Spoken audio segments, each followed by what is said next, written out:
శివరాత్రి అంటే మీరు అక్కడ కూర్చొని సినిమాలు చూడటమో లేకపోతే థియేటర్స్కి వెళ్ళి రాత్రంతా కాలం గడపటమో అది శివరాత్రి కాదు, అది అనిపించుకోదు.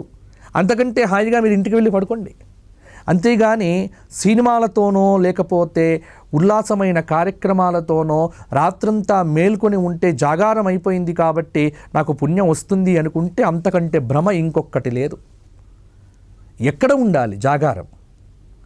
జాగారం అంటే శివాలయ సన్నిధిలో ఉండండి, ఏదైనా స్తోత్రములు చేస్తూ ఉండండి, భజన చేస్తూ ఉండండి, ఏదైనా ప్రవచనము వింటూ ఉండండి, లేకపోతే చక్కగా జపం చేస్తూ కూర్చోండి.